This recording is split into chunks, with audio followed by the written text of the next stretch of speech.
A paz do Senhor, meus irmãos, mais uma vez por aqui no canal Thiago Leme EBD. Neste vídeo vamos falar da lição de número 11, o reinado de Ezequias. Muito bem, para você que está chegando aqui pela primeira vez no canal, peço que se inscreva, e a todos vocês que estão me acompanhando, deixe aí o like. Fazendo isso, o YouTube sempre vai estar recomendando esse vídeo às pessoas que pesquisarem, e estarem entrando na plataforma do YouTube para ver lições da escola dominical.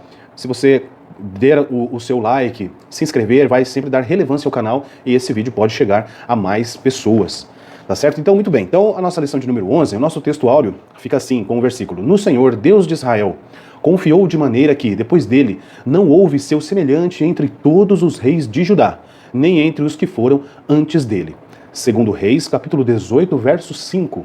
A nossa verdade prática: Deus sempre ouve e guarda os sinceros de coração, que o obedecem e procuram agradá-lo. Muito bem. Nossa leitura bíblica em classe está em 2 Reis, capítulo 18, do verso 1 ao 3, depois o verso 13, 28 e 29, depois o capítulo 19, verso 1, depois do 5 ao 7 e versículos 15, 16, 20 e 21. Já faço uma observação na questão da leitura para essa lição, que nós também, você faça a leitura de 2 Crônicas, capítulos 29, capítulo 30 e capítulo 31. Esses três capítulos lá em 2 Crônicas, é bom que você leia para que você fique mais próximo de toda a história, e os detalhes que acontecem. E também a lição vai sempre fazer referência no livro de Crônicas, 2 Crônicas. Bom, então, nós nessa lição de número 11 vamos falar do rei Ezequias, um rei que, diferente de todos os outros que nós temos estudados neste trimestre, que fala, já falei algumas vezes aqui a respeito do tema da revista. A proposta da revista é uma, e ela é o plano de Deus para Israel em meio à infidelidade da nação. Então, nós tratamos aqui desde Salomão, os reis que não foram bons para a nação de Israel, Judá, enfim. E aí tem um segundo ponto aqui, que diz assim, as correções e os ensinamentos divinos no período dos reis de Israel. Mas nessa lição, na lição de número 11, nós vamos falar do rei Ezequias, que foi um excelente rei. Por quê? Porque ele levou as pessoas, levou a nação, levou todo o Israel, de uma maneira a adorar ao Senhor, a congregar ao Senhor. Ele restabelece aquilo que foi deixado para trás, que o povo acabou escolhendo não adorar a Deus, mas aí vem Ezequias de uma maneira firme, de uma maneira forte, fazendo o quê? Com que todo o povo se voltasse ao Senhor. Então, como nós já dissemos, a lição diz também que bom rei foram aqueles que levaram o povo ao Senhor, levaram o povo à adoração, a buscar a Deus. E os maus reis são aqueles que deixaram a desejar nesse ponto, não estabeleceram o culto a Deus e, na verdade, estabeleceram altos, Nós vemos na história do Reino do Norte, em Israel, que os reis eles sempre estavam promovendo a adoração a falsos deuses. Muito bem, e nessa lição nós vamos falar a respeito de Ezequias, que é rei em Judá, tá certo? Rei em Judá significa, o que eu quero dizer, e a lição diz assim, que era o lugar onde estava o templo, onde ficava Jerusalém. Então, mesmo sendo o reino que ficava Jerusalém, que tinha o templo ali para que o povo adorasse, mesmo sendo assim, os reis não levaram o povo à adoração, e sim fecharam. Nós vemos o reinado de Acaz, que é o pai do rei Ezequias, fechando as portas do templo e simplesmente deixando Deus, os preceitos dele, de lado e servindo a outros deuses. Muito bem, mas então nessa lição nós vamos falar de Ezequias. Então, assim, é até gostoso falar, da vida, da história, da caminhada desse homem de Deus que fez com que o povo se voltasse ao Senhor, porque eu até citei com um amigo que é mais fácil, é mais gostoso. Mas então, o que acontece? Na introdução para essa lição, eu quero destacar nessa oportunidade assim, que o capítulo 1 vai ter o tema, o justo reinado de Ezequias. Esse é o nosso capítulo 1, onde nós vamos tratar um rei reformista, a purificação dos lugares sagrados, a adoração nacional. Esse é o nosso capítulo 1. Capítulo 2, Senaqueribe invade Judá, as ameaças de Senaqueribe e o temor do rei Ezequias. E no capítulo 3 nós vamos ter aqui o tema do capítulo 3, a oração do rei e o livramento do Senhor.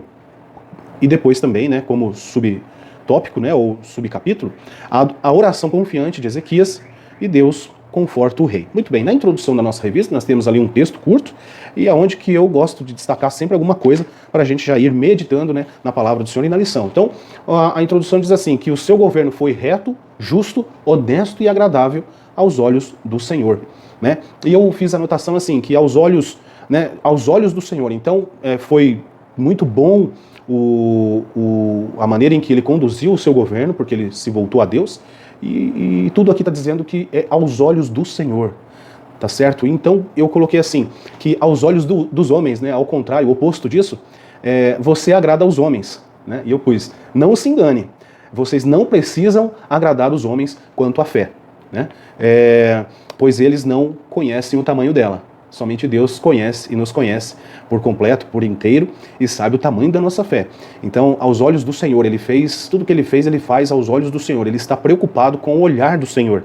Ele não está preocupado com o olhar dos que rodeiam ele, das nações que estão ao redor, não. Ele está preocupado com o olhar do Senhor. Por isso que ele se destaca, por isso que ele busca, por isso que ele faz com que o povo adore, porque ele é adorador, ele é aquele que busca o Senhor, não é verdade? Então eu coloquei esse contraste só pra gente ir já pensando, né? Então, aos olhos dos homens, porque aqueles que não buscam ao Senhor, na verdade eles buscam os olhares dos homens, tá certo? É isso que eu quero trazer pra gente meditar. E aos olhos do Senhor, né? Mostra as suas qualidades, sem mentiras e falsidades. Então, aos olhos dos homens, nós não, né? As pessoas podem mentir e serem falsas, mas aos olhos do Senhor, não.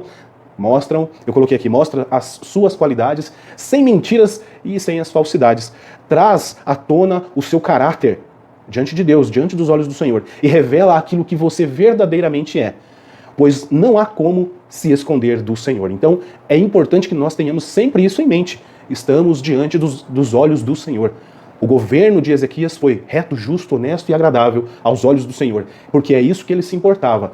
Como é que Deus está me vendo? Como é que Deus tem me assistido? Como é que eu estou na presença de Deus? Essa era a questão de Ezequias. Não como outros que talvez, né, por não se interessarem por Deus, o verdadeiro Deus, mas sim aos falsos, gostavam de serem populares, né, entre os homens. Entre os homens. Por quê? Porque as suas falsidades, as suas mentiras não eram declaradas, né? Não eram vistas, mas sim uma questão política, talvez um grande estrategista militar, né? Nós passamos aí por alguns reis que eram muito bons estrategistas. Então, pessoas que não se importaram com o Senhor, não levaram o povo a Deus, mas Ezequias, ele faz totalmente o contrário. Isso é muito gostoso de falar e de ver a história de Ezequias. Então, o reinado de Ezequias, né? No ponto 1 vai falar que um rei reformista, né? Então, o que esse rei reformista ele faz? Ele reuniu os sacerdotes levitas, né? E lhes propôs uma aliança com Deus. Olha, qual rei que faz esse tipo de coisa, né? O rei mandou o quê? O que ele faz também? Ele faz a reforma, ele destruiu os altares pagãos, né? Ele reabre as portas do templo. Então, são as coisas que esse justo, né? Justo rei faz. Ele restabelece as ofertas e os sacrifícios. Olha só. O povo que estava distante dessas coisas, distante de Deus, começa agora a caminhar em direção ao Senhor. Por quê? Porque eles os sacerdotes vão se purificar, eles vão buscar a estar dentro daquilo que Deus já tinha escrito para eles, e como se apresentar agora a Deus, não é verdade? E aí eu coloquei assim, restituiu, né, os ofícios sacerdotais e ainda celebrou a Páscoa, coisas, né, que há muito tempo não estava acontecendo na nação de Judá, né? Vamos nos desligar um pouco agora do reino do norte e olhar para o reino do sul, onde estamos falando aqui, a nossa cidade que nós estamos falando é Jerusalém, é o templo do Senhor ali, o qual Salomão construiu, né? O que mais que esse rei reformista fez, né? Ele guardou os mandamentos do Senhor, né, que o Senhor tinha dado a Moisés, né, e tinha um coração disposto a fazer a vontade, né, de Deus no reino de Judá. Tá certo? O que ele faz? Ele reúne, né, todos, já comentamos aqui a respeito dos sacerdotes, né, mas também as lideranças para reconhecer o verdadeiro estado pecaminoso da nação. Olha, você ter uma pessoa que conduz uma nação a se voltar a Deus, ok, ele faz toda essa lista que eu falei, mas também ele mostrou não só o caminho para servir a Deus, mas mostrou também que as pessoas, todos eles estavam em pecado, tá certo? Em pecado. Ele chama os sacerdotes, chama as lideranças e fala, olha, nós precisamos reconhecer que estamos em pecado. Nós não estamos buscando ao Senhor, tá certo? E ele traz isso de uma forma onde todos fazem aquilo. Ninguém desdenha, né? Você não vê em momento algum os seus súditos, o reino, as pessoas, você não vê nenhum relato de que as pessoas desdenharam disso e não fizeram. Todos buscaram, todos se voltaram ao Senhor. Olha só como é importante, né? Nós temos líderes que realmente nos encaminham em direção a Deus. Não é verdade? Aqueles líderes que falam a verdade. Mas não é a Bíblia, claro, pregar a Bíblia, ensinar a Bíblia, professores, pastores ensinando sim, mas dizer a verdade individualmente. Nós precisamos observar isso na lição e entender que é importante que, se de repente você hoje não é líder, mas amanhã você vai ser líder, e você precisa buscar em Deus sabedoria para mostrar à pessoa que é seu liderado que ela está em pecado, que ela precisa de um conserto com Deus, que ela precisa se voltar de maneira clara, de maneira que realmente ela vá se arrepender e mostrar isso para uma pessoa. Dizer isso para alguém não é fácil. Não é fácil. Tem que ter muito Deus na vida para poder fazer isso com muita graça e a pessoa realmente reconhecer ali o seu pecado. Porque através de uma conversa, não é, as coisas vão se encaminhando. Mas nós precisamos entender que Ezequias era esse líder. Ezequias, ele era um líder que trazia as pessoas. Ele trouxe toda uma nação para próximo de Deus. De que maneira? Servindo ele, mas também, não só fazendo aquilo que era prescrito na lei, mas também mostrando, através da lei, através dos preceitos do Senhor, que essas pessoas estavam em pecado. E elas precisavam agora ser melhores, se voltar a Deus de uma maneira e com arrependimento no coração. Não simplesmente por fazer a vontade do rei, porque senão não haveria história, não haveria sentido nós estarmos falando de Ezequias. Ele teria feito algo simplesmente político, não é verdade? E nós sabemos que não é. A história de Ezequias foi a história de um grande rei, de um grande homem de Deus. Tá certo? Então, Ezequias, aí o último ponto aqui é assim, Ezequias tinha um coração quebrantado e por isso foi um reformista. Olha só. Então não é simplesmente entender o que é um reformista, não é simplesmente entender que é um líder que vai chegar, que vai mudar, que vai trocar nós assembleianos, né? Vai trocar ali o regente, que vai trocar o líder da mocidade, que vai trocar o líder do ciclo de oração, simplesmente vai fazer as reformas porque, afinal de contas, a lição da escola dominical nos ensina que Ezequias é um rei reformista e é um homem de Deus, eu sou homem de Deus também, eu quero pegar esse exemplo e aplicar. Não tem nada a ver isso. Ezequias tinha um coração quebrantado. Esse é o ponto. Ele tem um coração quebrantado, ele reconhece, antes de qualquer um, ele reconhece Deus na vida dele. E é interessante que o pai dele não era assim, o pai dele era o contrário, é o avesso. Ele foi o avesso do pai dele, ele se voltou ao Senhor. Olha que coisa, mesmo tendo um pai que desprezava o Senhor, ele foi uma pessoa que se voltou ao Senhor. Então, isso mostra que nós não podemos nos ficar segurando em arestas que são fracas, que são frágeis, que não têm consistência. Nós precisamos assumir a nossa posição. Nós precisamos compreender que nós somos salvos, o sangue de Jesus nos purifica de todo pecado, mas nós somos pecadores. Tá certo? Aquele que diz que não peca, mente, pecou de qualquer maneira. Então, nós precisamos estar sempre atentos quanto à nossa vida, quanto àquilo que eu tenho feito, quanto àquilo da maneira que eu tenho me portado, para quê? Para que haja em mim um coração quebrantado e eu poder ser realmente um reformista. Ser um reformista é isso, é aquele líder que mostra aos outros o pecado. E esses outros se arrependem e chegam e alcançam a salvação, né? Então é por aí. Não é simplesmente ser um líder reformista sem entender que precisa existir o quê? Um coração quebrantado antes. E que essa obra que vem sucessivamente são coisas de Deus na vida dele. Não é simplesmente uma atitude política, como eu já comentei. Muito bem, então vamos passar um ponto, senão a gente fica aqui por muito tempo. Olha como é gostoso falar do servo de Deus, né? Do rei Ezequias, que foi o servo de Deus. O rei Ezequias, em 2 Crônicas, no capítulo 29, como eu havia dito, precisamos ler 2 Crônicas, né? 29, 30 e 31. Olha só. No 2 Crônicas, capítulo 29, o que ele faz, né? Ele levanta de madrugada, pois não mostra a preguiça. Olha, esse é o líder, né, que nós precisamos ter. Ajuntou os maiorais, né, ou seja, ele orienta os seus líderes. Na casa do Senhor, ele sabe onde é o lugar da adoração, tá certo? Sacrificam ao Senhor, sabe que para agradar a Deus é necessário sacrificar, tá certo? Fez com que o ministério outrora esquecido fosse revivido e buscou o perdão de Deus e reconciliamento. Né? E também os direcionou a toda a classe sacerdotal, aos levitas que ali iam servir ao Senhor. Os direcionou ao louvor. Aqueles que louvaram o fizeram com alegria, e se inclinaram e adoraram. Olha, levar as pessoas com alegria a se inclinar, ou seja, a se despojar diante de Deus, se inclinar e adorar, tem que ser homem de Deus. Porque se não for homem de Deus, o povo não se inclina, não adora, não faz com alegria, faz murmurando, é terrível, né? E graças a Deus, eu dou graças a Deus porque, né, existem homens assim no nosso meio, né, no nosso tempo. Muito bem. Eu coloquei aqui também para somar nesse ponto, 2 Crônicas 30 e o verso 1. Depois disso, Ezequias enviou mensageiros por todo Israel e Judá e escreveu também cartas a Efraim e a Manassés, para que viessem à casa do Senhor em Jerusalém para celebrarem a Páscoa do Senhor, Deus de Israel.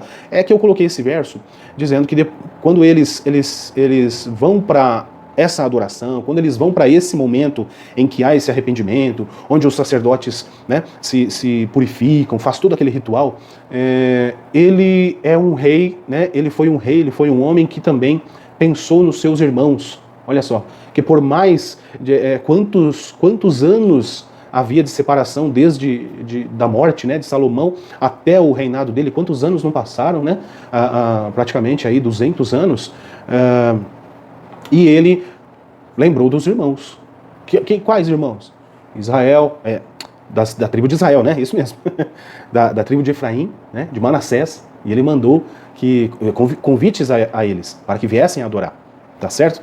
Muito bem, então passando aqui, eu coloquei também Ezequias, o rei, né, o homem, foi um homem sábio, né, um homem pacífico, um homem que prefere a comunhão do que a discórdia e confusão, tá certo? E eu coloquei pra gente meditar Tiago, capítulo 3, verso 17 e 18, que diz assim: mas a sabedoria que vem do alto é primeiramente pura, depois pacífica, moderada, tratável, cheia de misericórdia e de bons frutos, sem parcialidade e sem hipocrisia.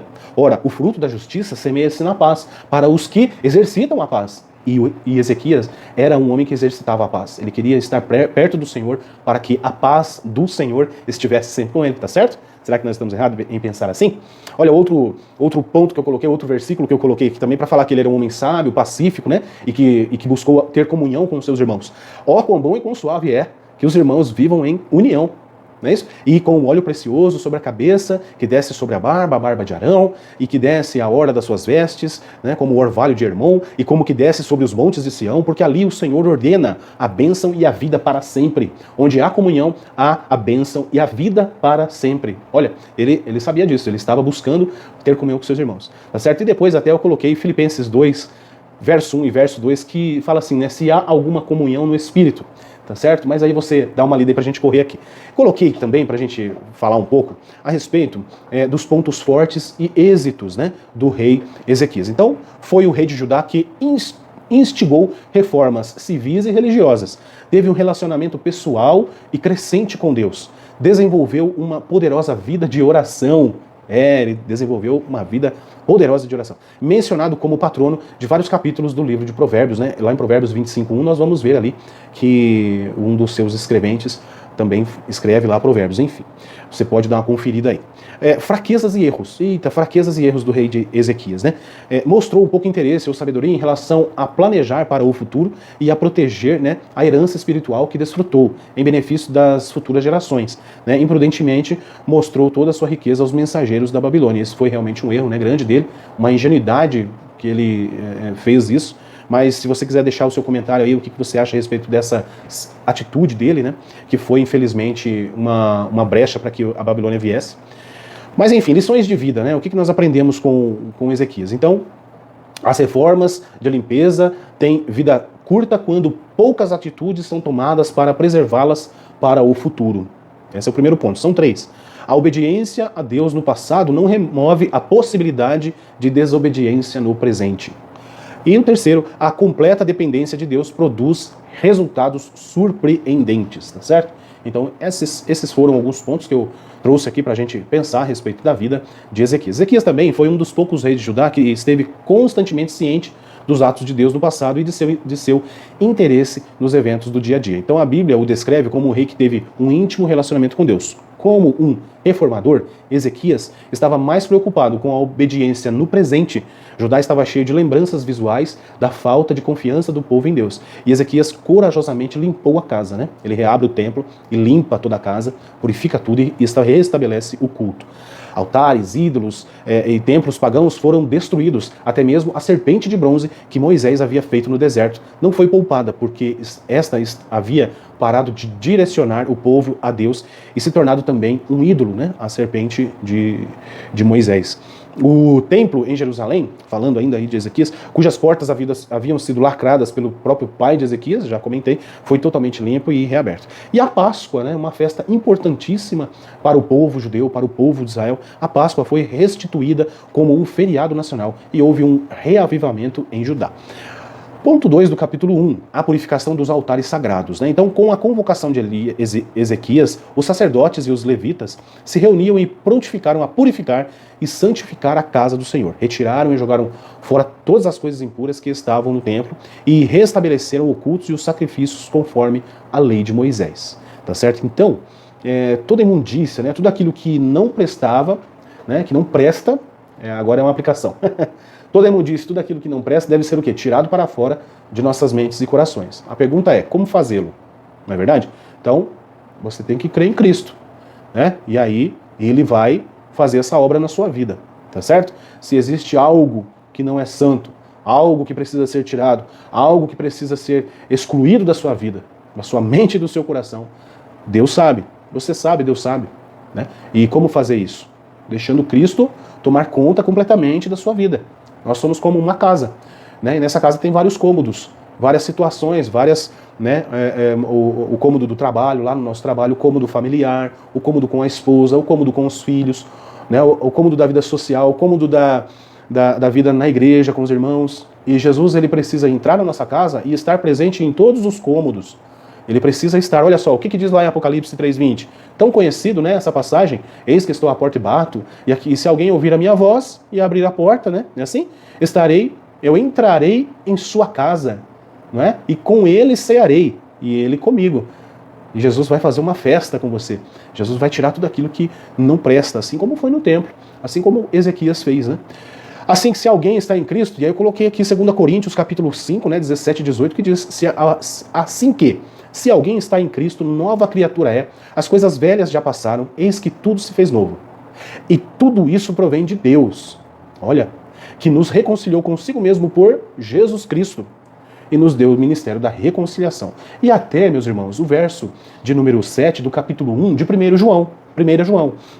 Mas se andarmos na luz, como ele na luz está, temos comunhão um com os outros, e o sangue de Jesus Cristo, seu Filho, nos purifica de todo o pecado. Muito bem. E próximo ponto, a adoração nacional. Então, a adoração nacional, a fim de restabelecer o culto a Deus, o que faz Ezequias? Foi a pergunta que eu coloquei. Mais uma vez, passando por aqui, convocou os maiorais da cidade para entrarem na casa do Senhor. Mandou celebrar a festa da Páscoa, né? Então todos foram convidados a participar, inclusive as tribos do norte. Já mencionado, né? Ficou um pouco repetitivo, mas a convocação do rei levou o povo a quê? Né? A convocação do rei levou o povo a quê? Para a santidade e a adoração a Deus. Então houve um impacto espiritual tão grande, né, que ao voltar para casa o povo destruiu as estátuas dos falsos deuses e rompeu com a idolatria. Deus ainda levanta líderes para promover verdadeiras reformas espirituais. Olha lá o que está escrito em 2 Crônicas 30, do 25 ao 27, rapidamente aqui. E alegraram-se toda a congregação de Judá e os sacerdotes e os levitas, toda a congregação de todos os que vieram de Israel. Lembra que ele convidou? Lembra que ele é um homem também que está preocupado com os seus irmãos? Que gosta da comunhão? Olha, e eles foram, né? Como também os estrangeiros que vieram da terra de Israel e os que habitavam em Judá. E houve grande alegria em Jerusalém, porque desde os dias de Salomão, o filho de Davi, rei de Israel, tal não houve em Jerusalém. Olha, que registro, que história, né? Que legado Ezequias deixa na história dele, né, dessa pessoa. Então os sacerdotes e os levitas se levantaram e abençoaram o povo, e a sua voz foi ouvida, porque a sua oração chegou até a santa habitação de Deus, até os céus. Muito bem, aí depois disso o que acontece? E assim fez Ezequias e todo Judá, e fez o que era bom, e reto e verdadeiro perante o Senhor Deus. E toda, isso aqui não é revista, não é anotação minha, isso daqui é o versículo, né? Que fala, olha, e fez o que era bom, e reto e verdadeiro perante o Senhor seu Deus. Nossa, isso é lindo, isso é coisa de Deus mesmo. Só homens que realmente estão se importando com Deus, preocupados em agradar ao Senhor, conseguem fazer. Né? E toda a obra que começou no serviço da casa de Deus e na lei e nos mandamentos para buscar a Deus, ele a fez de todo o seu coração e prosperou. Tá certo? Então, na adoração nacional, Ezequias cumpriu a missão muito bem cumprida, fez tudo certinho, fez tudo diante daquilo que Moisés tinha prescrito já na lei, para que os sacerdotes se santificassem, para que eles pudessem ali fazer o sacrifício, os levitas, né? E os levitas fizeram o que eles fizeram, tocaram nos seus instrumentos com alegria, serviram ao Senhor com alegria. Esse é o ponto, esse é o ápice, esse é o lugar onde nós precisamos estar, tá certo? Sente-se do tópico 1, quando nos voltamos para Deus, as mudanças de comportamento e atitudes são inevitáveis. As mudanças de comportamento e atitudes são inevitáveis, pois sua santidade nos constrange. Muito bem. Capítulo 2, Senaqueribe invade Judá. As ameaças de Senaqueribe. Agora a gente chega aqui, né, num ponto muito interessante da história de Ezequias, que é onde ele recebe, né, a afronta, né? Ele é afrontado pelo rei da Síria. Nós vemos no começo do capítulo 18 de 2 Reis, que vai dizer ali, vai dar as datas, né, de como estava sendo no reinado do norte e também no reinado do sul, nos dá toda a referência. Então, diz que quando Oséias estava no 3º ano de Oséias, Ezequias começa a reinar, né, e ele tem 25 anos. Ele não era um homem aí de 40 anos, né? Um pouquinho mais aí como eu, não. Ele era um jovem de 25 anos. Olha, um jovem de 25 anos começou a reinar uma nação. Às vezes nós encontramos jovens de 25 anos hoje que não conseguem amarrar o sapato sem a mãe e o pai ajudar. É terrível isso, né? Então, ele começou a reinar no 3º ano do rei Oséias. E começou com 25 anos e reinou 29 anos, tá certo? Então, quando ele finda o seu reinado, quando ele morre, quando ele deixa de ser rei, ele está lá com 54 anos de idade, tá certo? E no 4º ano, né? No 4º ano começa o cerco lá em Samaria, né? No 4º ano de Ezequias começa o cerco em Samaria, né? E no 14º ano, como é que tá aqui, ó, no verso de número 13, vamos dar uma lidinha aqui na Bíblia, aí chega Senaqueribe, né, o rei Senaqueribe, rei da Síria, contra todas as cidades fortes de Judá e as tomou. Ou seja, deu uma desestruturada ali no seu exército, né? Deu uma desestruturada, porque nós não vemos na história de Ezequias ele falando com algum general. Não é verdade? Nós não vemos na história de Ezequias ele falando com um conselho no sentido de reunir tropa para ir contra Senaqueribe. Você percebe? Por quê? Senaqueribe invade as regiões de Judá e destrói, né, e consegue capturar muitas cidades fortes ali. Então me parece que aquilo que o rei tinha na sua mão, ele não tinha mais, que era o exército, a força militar, né, a proteção da nação. Agora, na verdade, me parece que o exército ele tinha se desfeito, não existia, né, nesse momento. E a solução mesmo foi Deus. A solução mesmo foi orar. A solução foi falar com Isaías, né, o profeta Isaías, filho de Amós. E aí manda lá o recado para Isaías. Isaías dá a resposta, né? Deus, a resposta não vem por Isaías, mas a resposta vem de Deus, né? No capítulo 19, no verso de número 6, vai dizer: não temas as palavras que ouviste, com as quais os servos do rei da Síria me blasfemaram. Não temas, pode ficar tranquilo, que eu estou à frente disso tudo. Nossa, é muito bonito isso, né? Então, o que nós anotamos aqui, né? No ponto 2, capítulo 1, que vai falar as ameaças de Senaqueribe. Então, o texto da revista diz assim, olha, agora Senaqueribe, rei da Síria, né, ao expedir seu poderoso exército para sitiar Jerusalém e ameaçar o rei Ezequias, visto que ele havia se rebelado contra o governo assírio. Então, durante o cerco de Jerusalém, Senaqueribe, por meio de seus oficiais, usou como estratégia intimista a difamação de Ezequias e o afrontamento da grandeza do seu Deus. E o que eu coloquei aqui? Segundo Reis, né, 18, verso 13 e 16, conta que Ezequias deu toda a prata que tinha, né? A Bíblia conta que ele deu toda a prata e ouro que tinha na casa do Senhor para Senaqueribe. E mesmo assim, ele investiu com provocação e tentou intimidá-lo, né? O que destacamos? Se estamos no caminho reto do Senhor, o inimigo fica incomodado mesmo. Então, se as coisas, você se dispõe para fazer algo para o Senhor e começa alguma coisa te atacar, alguma seta vem por aí, é porque é significado que você tem mexido com o reino das trevas. E nós, no reino da luz, nós temos que caminhar mesmo, viu? E faz de tudo para tirar nossa paz. Ele fez de tudo para tirar a paz do rei Ezequias, né? Mas Deus diz que a afronta era com ele. E aí acabou. Aí, meu amigo, se Deus manda um recado desse para mim, eu vou dormir tranquilo, porque Deus é fiel demais, né? E aí ele diz, né, as afrontas, né? Que confiança é essa em que te estribas, né? Que você se coloca, que confiança é essa? Que você está pensando que é alguém, né?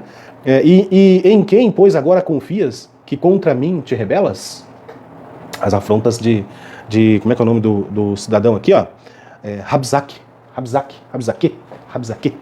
né? E o versículo, então, de 2 Reis 18, 21 e 22 diz assim: eis que agora tu confias naquele bordão de cana quebrada no Egito, no qual se alguém se encostar, entrar-lhe-á pela mão e a furará. Assim é Faraó, rei do Egito. Você está confiando no Egito porque vai te ajudar, né? Para com todos os que neles confiam. E se porém me disserdes, no Senhor vosso Deus, nosso Deus, confiamos, porventura não é esse aquele cujos altos e cujos altares Ezequias tirou, dizendo, ajudai a Jerusalém, perante este altar vos inclinareis em Jerusalém?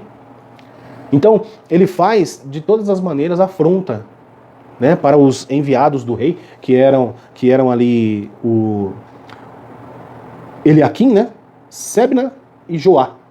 Não é verdade? Esse diálogo foi entre Eliaquim, Sebna e Joá, e entre Tartã, Rabsares e Rabzaque. Rabzaque era o oficial, né, que estava falando ali com os representantes do rei.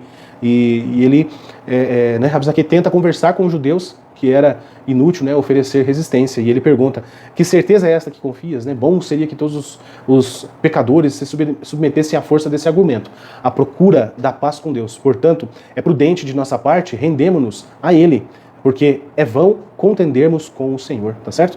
Que confiança, né, é esta que aqueles que Ele resiste se apoia? Existe muita astúcia, tá certo? Então, Rabsaque usou de muita astúcia nessa disputa, né? Além do orgulho, malícia, falsidade e blasfêmia, onde foi que Deus tomou à frente a direção dessa batalha. Então, os nobres de Ezequias conservaram a paz, né? A tempo de calar. Olha só, mesmo diante de toda a afronta que eles estavam fazendo, até um momento, né, um determinado momento aqui na história, que ele pede para que Rabsaque não fale em judaico, né, mas sim no seu idioma que ele iria entender, ele fala, não, negativo, eu vim aqui para falar para todo mundo mesmo, vocês estão agora perdidos, vocês estão entregues na nossa mão. Essa é a mensagem, né? Mas há momento de calar, né? Como também há momento de falar. Então existem pessoas a quem oferecer qualquer coisa religiosa ou racional é como lançar pérolas aos porcos. E eles ficaram sem falar nada, voltaram, contaram a história ao rei, e o rei mandou que fossem até Isaías buscar um conselho, né? Um conselho. E foi onde o primeiro momento que Ezequias pede uma resposta e Deus responde. E Deus fala para ele, como eu já li aqui, né? Não temas as palavras que ouviste. Não temas as palavras que ouvistes, com as quais os servos do rei da Síria me blasfemaram. Aí, meu amigo, aí acabou. Aí não teve mais como voltar atrás, não, né? E então, às vezes, é melhor, né, deixar esse tipo de pessoa esbravejarem e que blasfeme, né? Uma expressão decidida de aborrecimento é o melhor testemunho contra eles, tá certo? Esse assunto deve ser entregue ao Senhor, que tem em sua mão todos os corações humanos, né? E devem encomendar-nos ele com humildade, submissão, esperança de fé e oração fervorosa. Então todas as injúrias, né, foram pronunciadas em hebraico, como eu falei aqui. Então agora, pois, subi porventura sem o Senhor contra esse lugar para o destruir, né? O Senhor me disse, olha, isso aqui dizendo, o Senhor me disse, sobe contra essa terra, destrói-a. Que absurdo, né? E aí diz Eliaquim, rogamos que fales, né? E ele não fala, e ele diz, porventura mandou-me meu Senhor somente a teu Senhor e a ti? Não, para falar dessas palavras, ó, é para falar para todo mundo mesmo. Mas aí, né, o que acontece lá em 2 Reis 18, 30 e 32, né? Diz assim, nem tampouco vos façais Ezequias confiar no Senhor, dizendo, certamente nos livrará o Senhor, e esta cidade não será entregue na mão do rei da Síria. Né? Mas aí, olha só, não deis ouvidos a Ezequias, isso é eles falando ainda, porque assim diz o rei da Síria, coitado, contratai comigo por presentes, eles queriam dar cavalos, né? Manda aí um pouco de gente aí que eu te dou uns cavalos se você tiver quem usar eles. Que desaforo, né? Que desaforo, ele falou. E aí, contratai comigo por presentes e saí a mim, e coma cada um da sua vide e da sua figueira, e beba cada um a água da sua cisterna, até que eu venha e vos leve para uma terra como a vossa, terra de trigo e de mosto, terra de pão e de vinhas. Que mentira aí do inimigo, né? Sempre oferecendo coisas que para ele não é possível, né? Isso era uma coisa, né, que os assírios faziam, como nós vimos na aula passada, que eles remanejavam as pessoas, né? Eles remanejavam, tiravam de um lugar e levavam para outros lugares. Foi o que aconteceu com o povo de Israel. Israel, logo depois, ali na sequência do período, eles vão embora para outras cidades, aí uma distância de 900 quilômetros, né?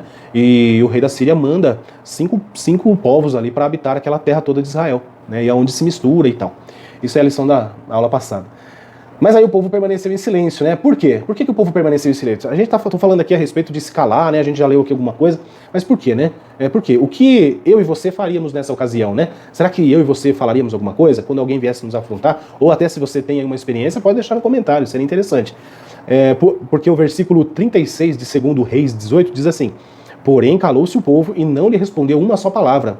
Olha, o povo calou-se. Todo o povo ouviu, né?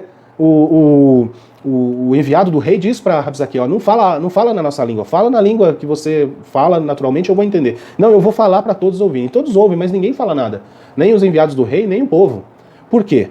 Porque mandado do rei havia, dizendo, não lhe respondereis. Ou seja, a palavra do rei foi honrada, né? O povo atentou à palavra do rei e falou, não, nosso rei falou para não falar nada, então nós não vamos falar nada. Eles poderiam falar, né? Quem vai segurar a sua boca, a minha boca? Ninguém segura a nossa boca, né? Mas a gente fala. Mas e agora? É para falar? Não, o rei falou para não falar nada, então não fale nada. Se o líder falou para você não falar nada, se o pastor falou para você não falar nada, fique quieto. Não faça aquilo que não é lhe ordenado para fazer.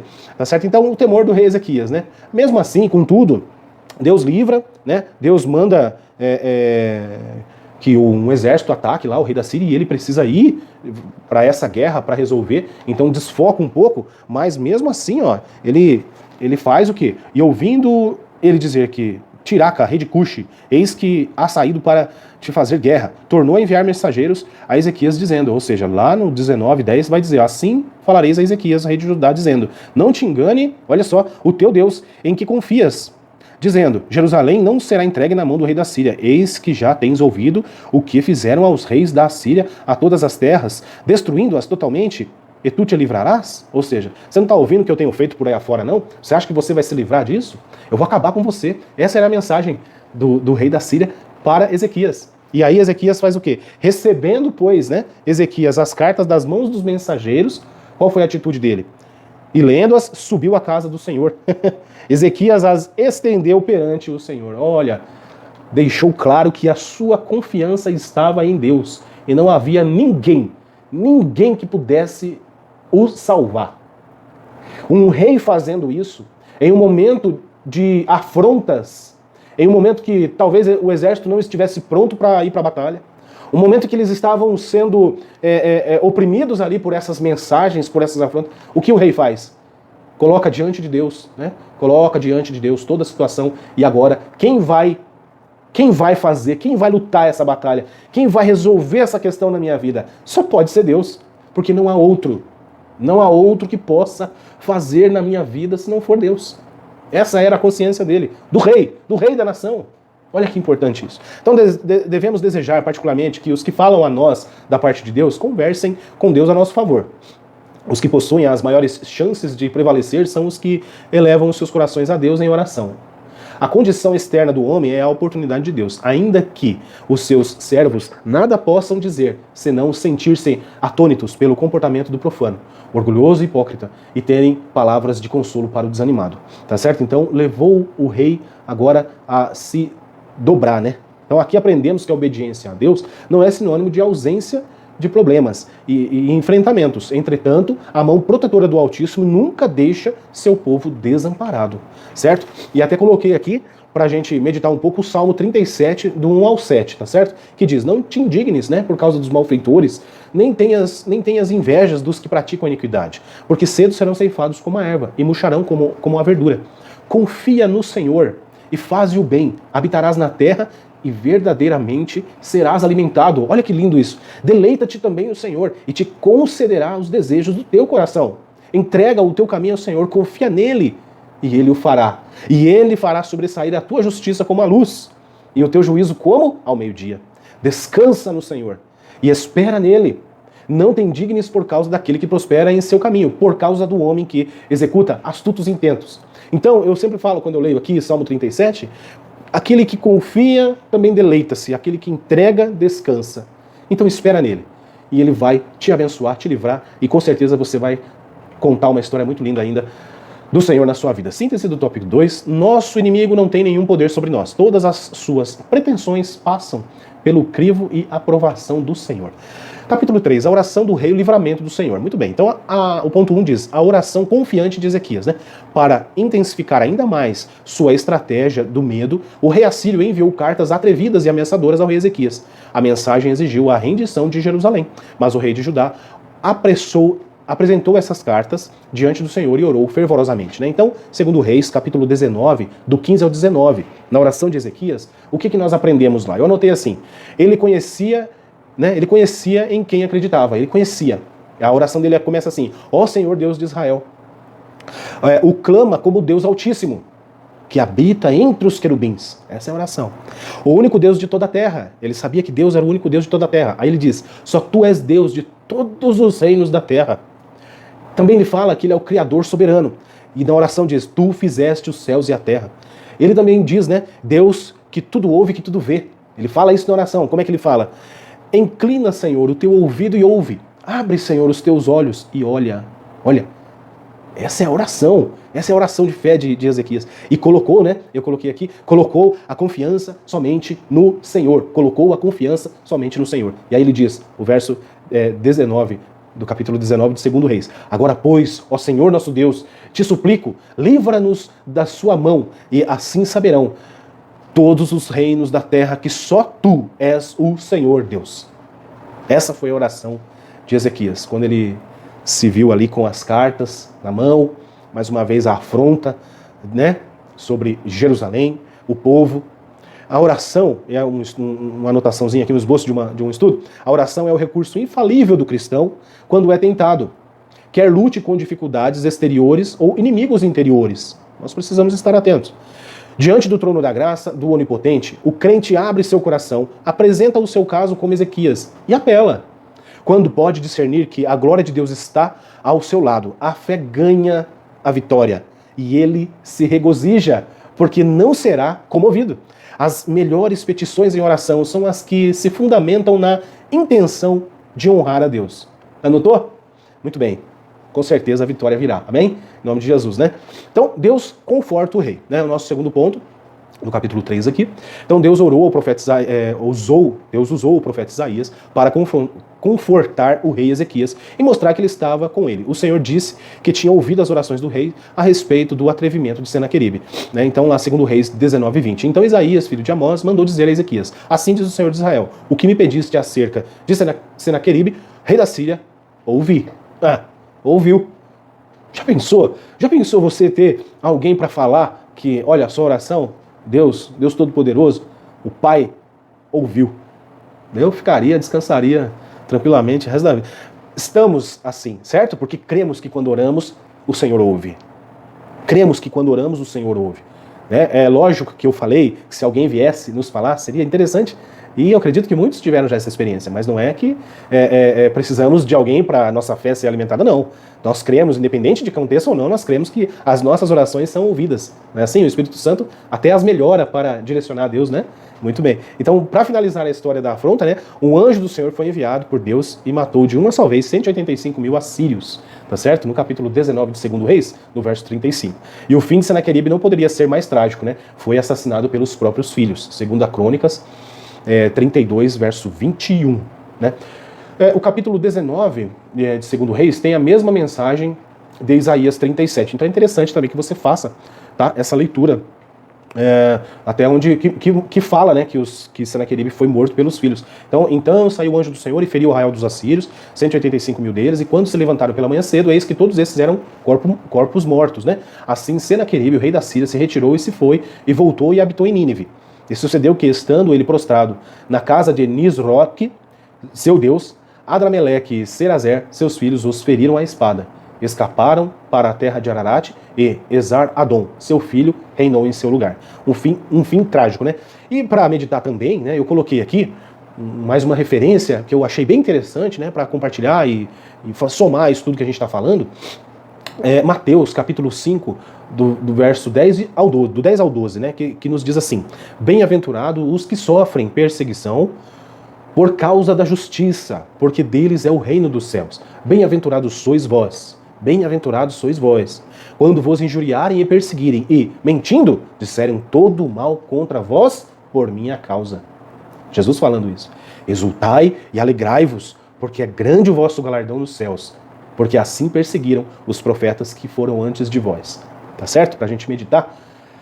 Nós precisamos nos colocar nesse lugar. Nós precisamos alcançar, em algum momento da nossa história, em algum momento da nossa vida, né, realmente viver situações que mostrem para nós mesmos que nós estamos no caminho certo.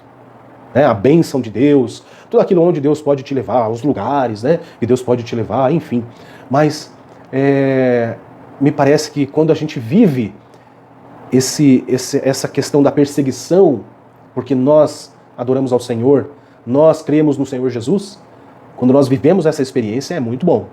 Isso nos fortalece, isso nos forja, né, melhores a cada dia. É uma experiência que enriquece a nossa alma, a nossa fé, tá certo? Então é interessante. Síntese do tópico 3, estamos acabando. Aquele que ousa afrontar o Senhor Deus é severamente castigado. A nossa conclusão diz assim: a lição que aprendemos nessa história é que ninguém pode afrontar e zombar do Todo-Poderoso e ficar impune. Tá certo? Vamos lá. O reinado de Ezequias foi muito diferente da maioria dos reis de Judá, pois ele foi temente ao Senhor e confiou nele nos momentos mais difíceis do seu reinado. Nós precisamos fazer como Ezequias. Ezequias nos deixou uma grande lição. Deus sempre ouve os sinceros de coração, que confia nele, mesmo diante do medo e da insegurança. Se derrame diante de Deus. Se derrame diante de Deus. Que nós possamos alcançar esse coração de Ezequias e que todo mal, quando vier até nós, ele se depare não com as nossas fragilidades, não com as nossas falhas, mas sim que se depare com o Altíssimo sobre a nossa vida. O Espírito Santo, Jesus, Deus Todo-Poderoso, fazendo na nossa vida, nos abençoando, cuidando de cada um de nós. Amém, meus irmãos? Olha, chegamos ao final, né, dessa lição muito gostosa, né, como eu disse, uma lição que realmente foi boa de se fazer, né, foi empolgante. Falamos aqui durante alguns minutos, mas com certeza, lendo a Bíblia, buscando mais detalhes, né, nós vamos ver que com Ezequias nós temos muito a aprender, né, e essa história toda nos move, né, nos emociona, nos dá fé, né, não é emoçãozinha não, mas sim nos leva a uma fé crescente com o Senhor, tá certo? Então eu acho que nós precisamos, eu tenho certeza que nós precisamos nos dedicar ao Senhor, buscar a Ele de todo o coração, e com certeza o Senhor se agradará disso e estará sempre à disposição para te ajudar, né, para nos ajudar. Então que essa lição possa ter aí enriquecido a sua fé, tá bom? Se você chegou até o final do vídeo, quero te agradecer em nome de Jesus, que Deus te abençoe, que Deus te enriqueça, né? E deixa aí um comentário aí, né? Dá um glória a Deus aí, pentecostal. Se inscreve no canal e até o próximo vídeo então, amém? Que Deus os abençoe.